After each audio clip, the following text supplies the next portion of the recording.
It's been a difficult week for Ed Miliband. Just 3 months before Britain's general election, the opposition Labour Party leader has found himself embroiled in a war of words with some of the country's leading businessmen. The row has raised questions about how well a Labour government could work with business. With me to discuss this are Jim Pickard, the FT's chief political correspondent, and Patrick Jenkins, the FT's financial editor. Jim, could I start with you? How did this row begin between Ed Miliband and business? So it began at the weekend in an interview in the Sunday Telegraph when Stefano Pessina, who's the chief executive of Alliance Boots, came out and said that a Labour government would be a catastrophe.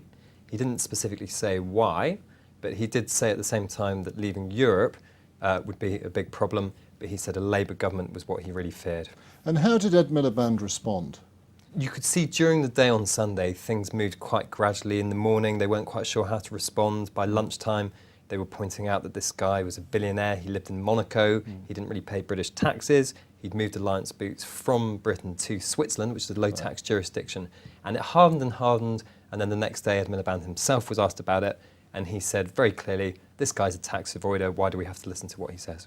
Why do you think Ed Miliband decided to be so aggressive on this one, rather than calming the whole thing down? Now, the way Labour sees it, and I said to one of Miliband's aides this week, I said, how are you feeling? And he said, fighty, which is not really a word, but it gives you a sense of how they feel. 4 years ago, Ed Miliband won the Labour leadership. He set out a platform which was, they don't see it as anti-capitalist, but they see it as pro-consumer, and they see that their pro-consumer policies on banks, energy, regulation, wages, and everything else is going to come at the expense of the people they see sat around boardrooms, paid very high salaries, living in, inverted commas, mansions. So this row was always going to happen. They thought it was going to come a bit nearer to the election. In some ways, they're quite pleased that it's happened now, and that it is this fairly controversial guy in Monaco who kicked it all off. Patrick, maybe I could bring you in here. How's this pro-consumer Labour agenda going down in the city? Pretty badly, I think it's fair to say. It's not, though, as if Labour as a whole has a huge problem with the city. I think it's Miliband, particularly himself. He held a dinner, very interestingly, towards the end of last year, where he was advised it would be a good idea to try and explain his thoughts on business to some of the city great and the good, and also to hear what they had to say to him.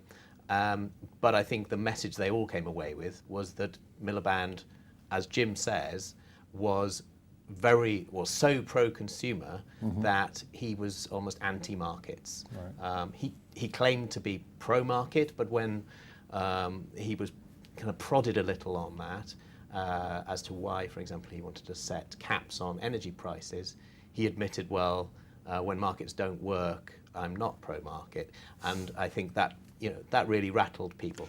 It's a row then which people like Ed Balls, the Shadow Chancellor, and some of the more pro-business figures within the Labour Party have tried to kind of clean up. This is quite a big contrast, isn't it, to what we saw in the Blair years and even the Brown years?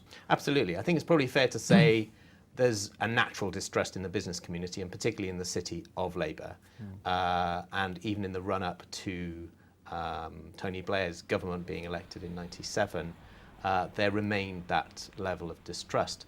But he quickly kind of got them on side, if you like.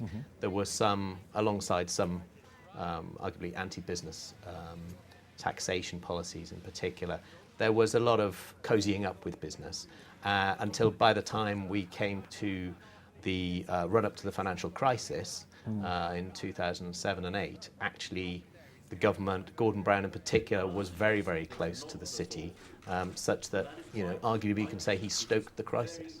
So, Jim, I remember part of this love-in between Labour and business was a letter signed by a number of leading figures supporting Labour. I think back in 2005, more than 70 of them at the time, as I remember. How many of those people now do you think would still support Labour and Ed Miliband? Now, I've been trying to contact some of these 63 business people who signed the letter back in 2005, exactly 10 years ago. And there are a few who are still loyal to the Labour cause. There was even one I spoke to who's worth about £100 million who thinks Labour should be even more left-wing. But there are several who clearly believe this is no longer a party for them. In the words of one of them, he said, I'm frightened, the business community is frightened of what a Labour government would do to enterprise, to wealth creation, He says these people don't understand that before you can start slicing out the tax pie, you have to first make profits. But what Labour would say to that in reply is that when you're in government, business wants to be very close to you because you're the one with your hand on the levers. When you're in opposition, it's a lot harder to get these kind of letters signed.